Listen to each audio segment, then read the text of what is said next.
Guys आज आपके mentorship के कोर्स का ये लास्ट चैप्टर होने वाला है। इसमें मैं आपको बताने वाला हूँ कैंडल की नॉलेज। ठीक है, एक कैंडल क्या बताती है आपको, कैसे कैंडल मूव करती है। अब आप एक कैंडल की विक वगैरह देके कैसे ट्रेडिंग कर सकते हो। ठीक है, इसमें विक भी बताऊंगा, बॉडी भी बताऊंगा और ट्रेलिस कैंडल क्या होती है वो भी बताऊंगा। ठीक है, तो सबसे पहले ये बताते हैं कि देखो टेरलेस कैंडल क्या होती है, हेड और टेल क्या होता है। ठीक है, अब रेड कैंडल की बात करें या ग्रीन कैंडल की बात करें, डिफरेंट होता है।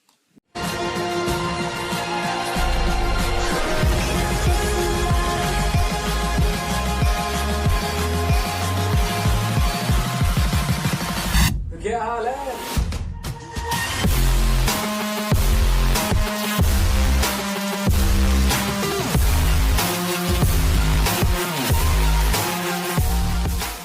देखो ये तुम रेड कैंडल में टेल तुम्हारा हमेशा ऊपर होता है, हेड तुम्हारा नीचे होता है। तो यहाँ पे तुम्हें हेड का विक बड़ा दिख रहा है, तो ये तुम्हारी टेरलेस कैंडल है। क्या कैंडल है? टेरलेस कैंडल। क्योंकि रेड कैंडल पे हमेशा टेल ऊपर होता है, हेड नीचे होता है। तो ये तुम्हारी टेरलेस कैंडल, क्योंकि ये हेड का विक बड़ा है। ठीक है, अब ये कौन सी कैंडल है? ये हेडलेस कैंडल है, क्योंकि इसका टेल का विक बड़ा है, ये हेड का विक बड़ा है। अगर ये नीचे नीचे विक बड़ा होता तो ये टेरलेस कैंडल होती। देखो टेरलेस कैंडल हमेशा स्ट्रॉन्ग कैंडल होती है, इस बात को नोट करके रखना। टेरलेस कैंडल जो होती है वो स्ट्रॉन्ग कैंडल होती है। रेड कैंडल का ऊपर का पार्ट जहां से ओपन होता है वो टेल होता है, जहां क्लोज होता है वो हेड होता है। अब ग्रीन कैंडल में क्या होता है? ग्रीन कैंडल में मैं आपको दिखा देता हूँ एग्जाम्पल के साथ, हर जगह बनी होगी लमसम कैंडल। ठीक है, एक सेकेंड।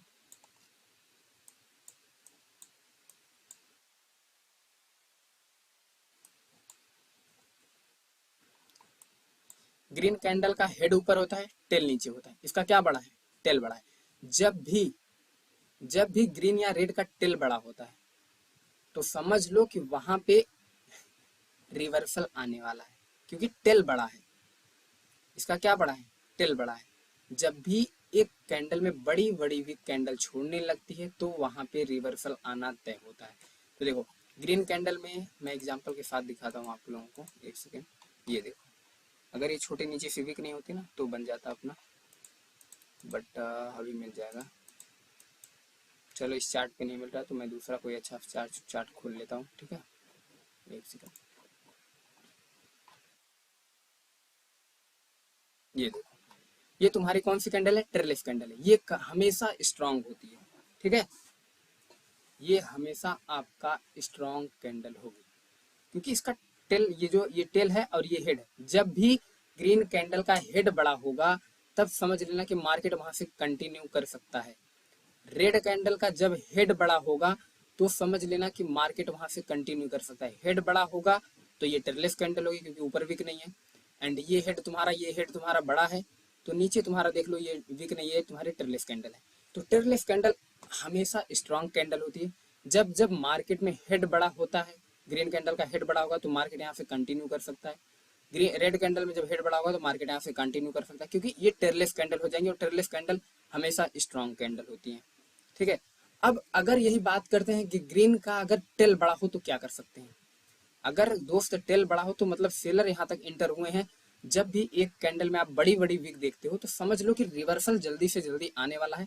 कहीं ना कहीं एक रिवर्सल हमको मार्केट वहां पे, क्योंकि एक अपोजिट कैंडल वहां पे आने वाली है।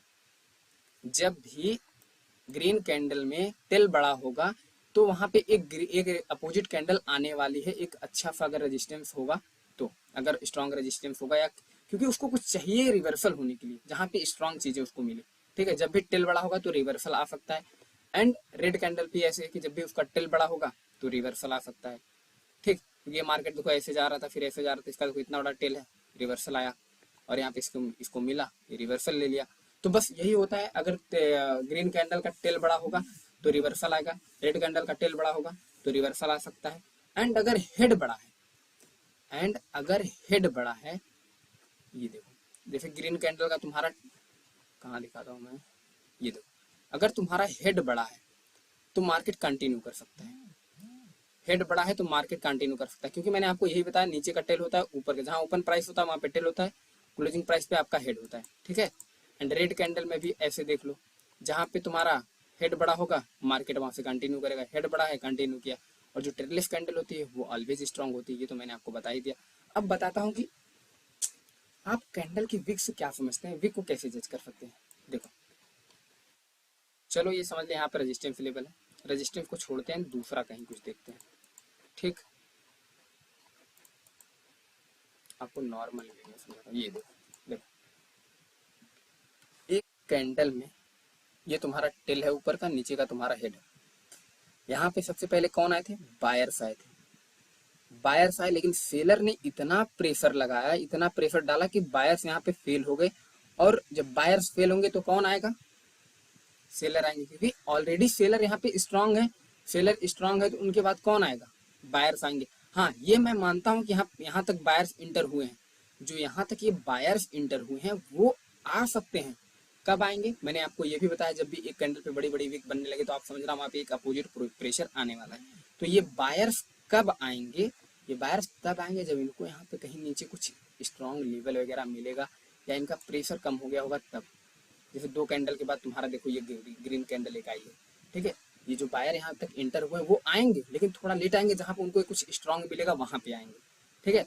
और नहीं तो इसको आप यही कंटिन्यू करोगे, इसको यही काउंट करोगे ट्रेंडिंग मार्केट में, कि यहाँ पे बायर सेलर का प्रेशर है, क्योंकि बायर यहाँ तक खींच के लेके गए, सेलर अगेन यहाँ से तक खींच के लेके गए। आप यहाँ पे इतना काउंट कर सकते हो यहाँ पे बायर बैठे हैं, बट इस बायर को किसने फेल किया? इस सेलर ने फेल किया, तो अगेन कौन आएगा? सेलर ही आएंगे। एंड इसमें आप ऐसे इसमें भी देख सकते हो, ग्रीन कैंडल में भी मैंने ये भी बताया कि अगर हेड बड़ा होता है तो एक कंटिन्यू कैंडल आने के चांसेस रहते हैं। प्लस आपको यहाँ पे कंटिन्यूअस कैंडल भी मिल रही है, गैप अप ओपनिंग भी आप लगा सकते हो कंटिन्यू के लिए, ठीक, सिंपल। और इसमें ज़्यादा कुछ नहीं है। एंड विक, विक से बताता हूँ मैं, विक से आप क्या समझते हैं। देखो, टेरलेस कैंडल कंटिन्यू, जब जब मार्केट में देखो, जब जहाँ विक छोड़ता है ना, अगर ज्यादा बड़ी विक छोड़ा तो कोई बात नहीं, अगर छोटा मोटा विक छोड़ता है तो समझो अगर वो ट्रेंड में मार्केट अगर प्रेशर के साथ गिर रहा है तो नीचे ही जाएगा, क्योंकि छोटा मोटा विक से कुछ मतलब नहीं होता है। एंड एक तुम्हारा मार्केट देखो नीचे गिर रहा है, एंड वहाँ पे कुछ ज्यादा कुछ खास बीच में है नहीं, मार्केट गिरना ही गिरना है, सिंपल सा। तो ये कैंडल भी स्ट्रांग होती है, ये कैंडल भी आपकी स्ट्रांग है, क्योंकि ये कैंडल भी आपकी स्ट्रांग है। जब मार्केट ट्रेंड फॉलो करता है तो डायरेक्ट कंटिन्यू ही करता है, कंटिन्यू ही कर लेता है मार्केट, ठीक है।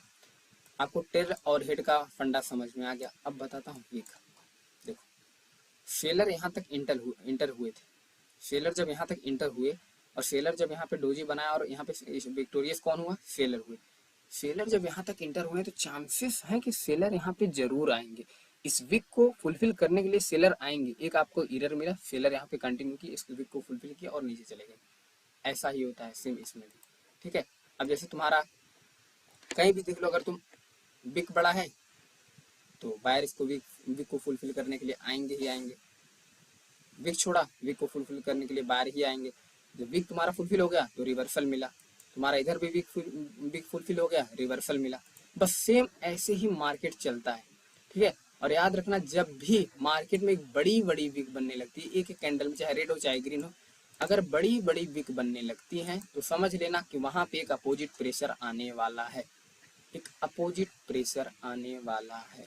और ये अपोजिट प्रेशर आया, क्योंकि यहाँ पे बड़ी बड़ी विक बन रही है, मतलब जब बड़ी बड़ी विक बन रही है तो मतलब सेलर की पावर खत्म हो रही है, सिंपल सा। जब सेलर की पावर खत्म होगी तो कौन आएगा? बायर्स ही आएंगे।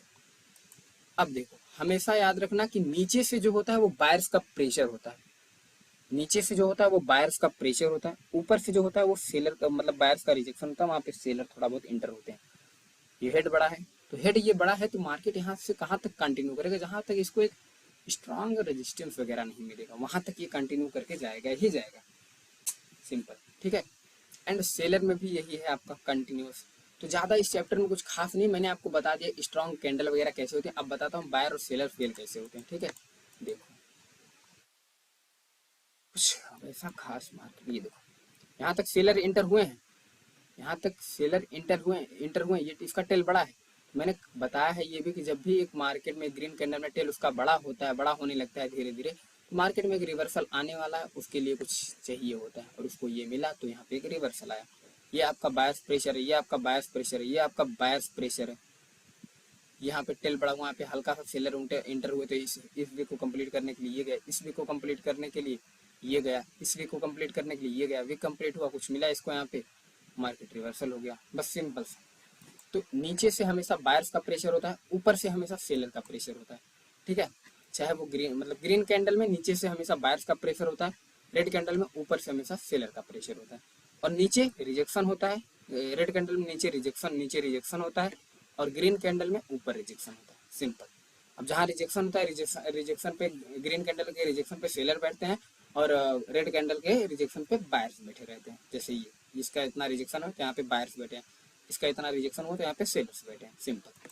अब बताता हूँ कि आप, ये लास्ट चैप्टर है तो आप अपने इमोशन को कैसे कंट्रोल कर सकते हो वो चीज़ बताता हूँ, ठीक है। देखो दोस्त, इमोशन कंट्रोल करने का कुछ अलग से फंडा नहीं है, क्योंकि इमोशन आप अपने आप को कंट्रोल कर सकते हो, आप खुद से कंट्रोल कर सकते हो। इसका टेल बड़ा था, मार्केट यहाँ पे गया, इसको रेजिस्टेंस मिला, रिवर्सल हो गया, पैटर्न भी तुम्हारा बन रहा है, कंफर्मेशन के साथ तुम रिवर्सल आ सकते हो, ठीक है। यही होता है। और अगर ये टेललेस कैंडल होती, अगर ये विक छोड़ती, हाँ, अगर याद रखना, एक याद रखना, अगर यहाँ पे एक आपका रेजिस्टेंस लेवल है और अगर ये टेललेस कैंडल बनती और यहाँ पे क्लोज कर देती तो विक छोड़ती, इस विक को कंप्लीट करने के लिए मार्केट वहां पे जा सकता था, क्योंकि अगर इससे हाई विक छोड़ के आता तो वहां पे हायर हाई बनाया तो मतलब ये पॉसिबिलिटी होती है कि बायर्स वहां तक गए हैं और आगे तक बायर्स जाएंगे ही जाएंगे, ठीक। अब यहाँ पे क्यों नहीं गए, क्योंकि यहाँ पे एक रेजिस्टेंस लेवल था, प्लस तुम्हारा ये गए तो इसी रेजिस्टेंस लेवल पर क्लोज हुए, मार्केट यहाँ से रिवर्सल कर दिया। इससे हायर हाई बनाता तो चांसेस थे कि ऊपर जा सकता था, ठीक है।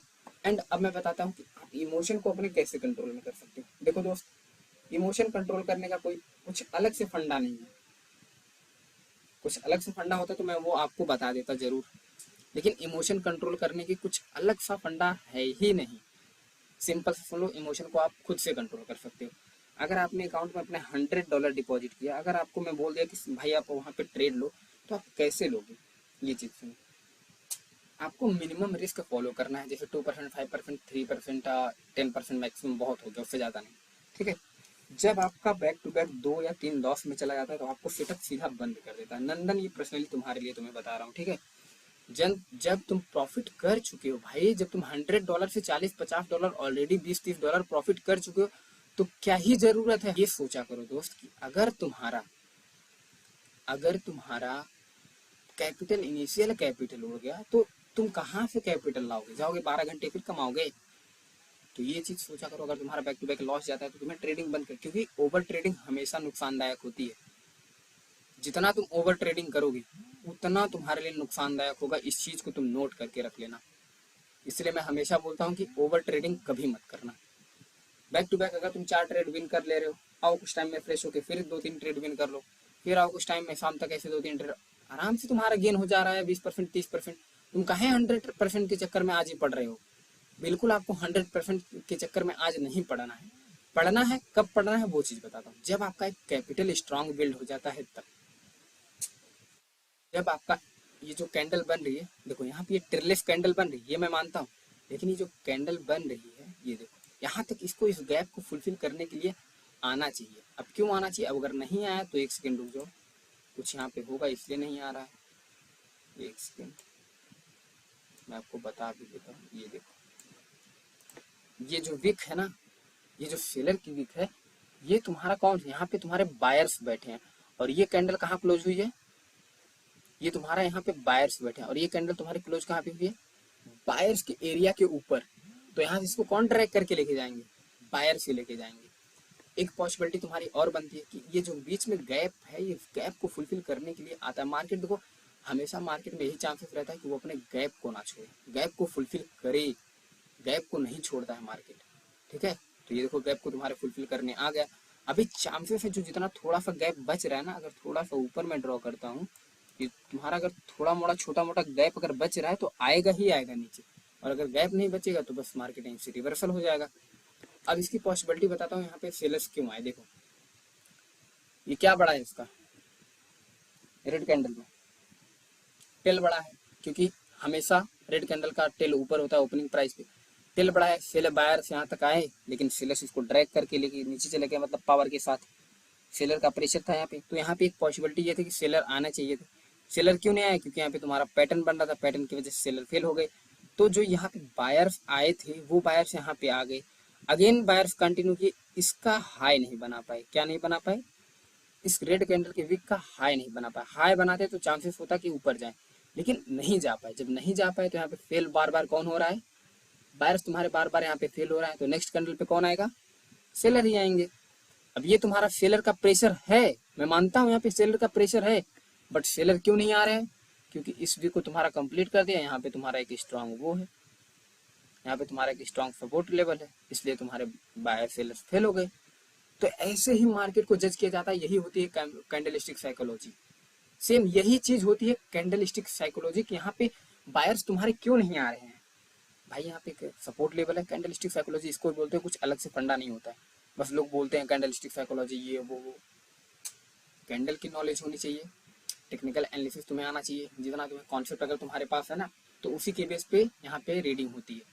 कैंडलस्टिक अलग अलग से कुछ साइकोलॉजी नहीं होती। ये विक क्या बता रही है, ये बॉडी क्या बता रही है, वो चीज़ तुम्हें मैंने बता दी है। सेलर्स यहाँ तक आने की कोशिश किए, लेकिन बायर्स प्रेशर डाल के यहाँ से उसको ऊपर लेके गए, प्लस यहाँ पे एक रेजिस्टेंस लेवल सपोर्ट लेवल था, मार्केट ने इसको इस गैप को फुलफिल कर दिया था। अगर मार्केट दोबारा आना चाहेगा तो यहीं से सपोर्ट लेके ऊपर चला जाएगा। सिंपल यही होती है तुम्हारी कैंडलस्टिक साइकोलॉजी, यही होती है तुम्हारी सिंपल कैंडलस्टिक साइकोलॉजी, बस और कुछ नहीं। इससे ज्यादा और मार्केट में कुछ नहीं होता है। ठीक है, अब इमोशन को कैसे कंट्रोल कर सकते हो? इमोशन को भाई आप खुद से कंट्रोल कर सकते हो, उसके लिए कुछ ना दवा बनी है ना कुछ और अलग से फंडा है जिससे मैं आपको बता दूं और आप अपना इमोशंस कंट्रोल कर लो। इमोशन आप खुद से कंट्रोल कर सकते हो। 100 अगर तुम्हारा बैक टू बैक लॉस जा रहा है तो तुम ट्रेडिंग क्यों कर रहे हो? खुद से प्रॉफिट नहीं कर पा रहे हो। अगर $4-5 4-5 ट्रेड लेके प्रॉफिट कर ले रहे हो $10-20 का, तो आगे तुम्हें क्या ही जरूरत है ट्रेड लेने का? जितना ज्यादा टाइम मार्केट में रुकोगे उतना ज्यादा लॉस करोगे। इस चीज को नोट करके रखना दोस्त, जितना ज्यादा टाइम तुम मार्केट में रुके उतना ज्यादा तुम लॉस करोगे। ये मार्केट की रियलिटी है। तो अगर 4-5 ट्रेड तुम डायरेक्ट विन कर चुके हो तो निकल जाओ, 1-2 लॉस हो गया तो कोई मायने नहीं, 4-5 विन किए हो निकल जाओ, फिर आना कुछ टाइम में, फिर 2-4 ट्रेड विन करना, फिर निकल जाना। हाँ ये बात है, अगर लॉस होता है बैक टू बैक तो लोग इमोशंस में बह के पूरा कैपिटल यूज कर लेते हैं। तो भाई जब तुम्हारा, मैंने तुम्हें बताया 2 बैक टू बैक अगर लॉस चल जा रहा है 2 या 3, तो तुम्हें मार्केट से निकल जाना है। इमोशंस क्यों लाओगे कि नहीं मुझे अभी प्रॉफिट करना है? अरे अभी नहीं, आज नहीं तो कल होगा ही होगा। जरूरी है कि तुम आज ही प्रॉफिट करो? ये जरूरी नहीं होता कि तुम आज ही प्रॉफिट करो। भाई तुम कल भी कर सकते हो। तो तुम ऐसे ही अपने इमोशंस को कंट्रोल कर सकते हो। बहुत मैक्सिमम तुम लाइव अकाउंट में ट्रेड करो एंड 2-4% यूज करो, उससे ज्यादा मत यूज करो दोस्त। नहीं तो देखो कोई कैपिटल बनाने का और कोई जरिया नहीं है तुम्हारे पास।